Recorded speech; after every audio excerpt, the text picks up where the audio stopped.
Friends, welcome to my education formation channel में आपका स्वागत है। दोस्तों, इस अपडेट में लेकर के बजट में हुआ बड़ा फैसला। अब सिर्फ इन लोगों को मिलेगा पुरानी पेंशन का लाभ। 40,000 देख लो अभ्यर्थी सूची ओल्ड पर्सन स्टेटस चेक करेंगे। तो इस तरह की अपडेट पाने के लिए हमारे चैनल पर लगातार बने रहिए।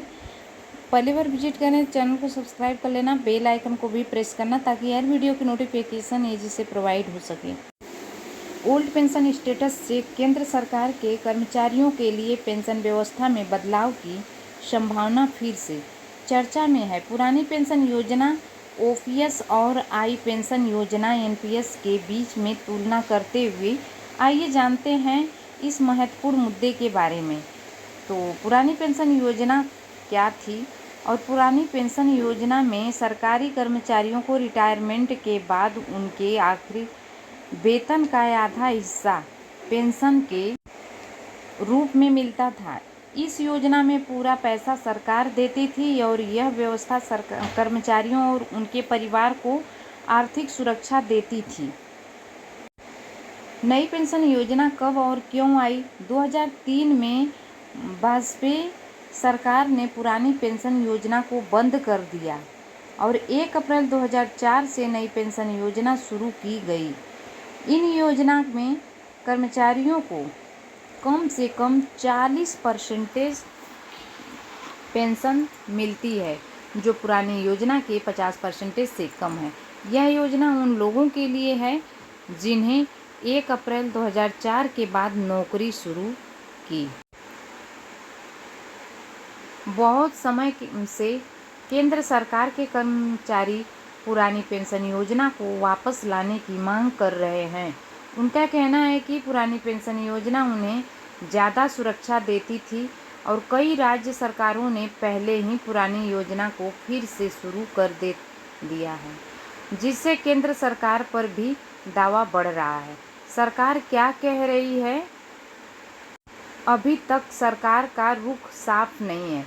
वित्त राज्य मंत्री पंकज चौधरी ने हाल ही में कहा है कि केंद्र सरकार के पास पुरानी पेंशन योजना को वापस लाने का कोई प्लान नहीं है, लेकिन ऐसी बातें हैं कि जुलाई 2024 के बजट में इस बारे में फिर से सोचा जा सकता है।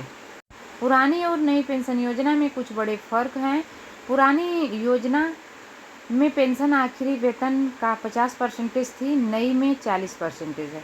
पुरानी योजना में सारा पैसा सरकार देती थी, नई में कर्मचारी भी पैसा देते हैं।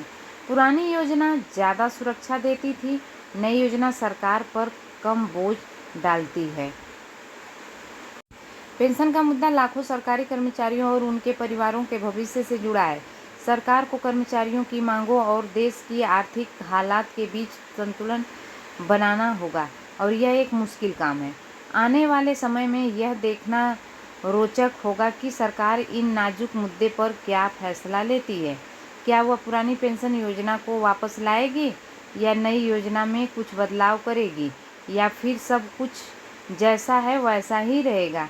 इन सवालों के जवाब जल्द ही मिल सकते हैं। इस बीच सरकारी कर्मचारियों को अपने भविष्य की योजना बनाते समय दोनों स्थितियों के लिए तैयार रहना चाहिए। उन्हें अपनी बचत और निवेश पर ध्यान देना चाहिए ताकि रिटायरमेंट के बाद उनके पैसा पर्याप्त धन हो। साथ ही सरकार को भी इस मुद्दे पर गंभीरता से विचार करना चाहिए और एक ऐसा समाधान निकालना चाहिए जो कर्मचारियों और देश दोनों के हित में हो। तो दोस्तों, इस तरह की अपडेट पाकर के शायद आप बहुत ही खुश होंगे, लेकिन एक छोटी सी सूचना है हमारे तरफ से। अस्वीकीकरण है, अनएक्सेप्टीकरण है। दोस्तों, हमारे चैनल पर प्रसारित जानकारी केवल जागरूकता के लिए प्रसारित की जाती है। इंटरनेट पर उपलब्ध स्रोतों के माध्यम से हम एकत्रित करते हैं और हम किसी भी राय या दावे का समर्थन नहीं करते हैं। जानकारी की सटीकता के लिए स्वतंत्र रूप से सत्यापन करें।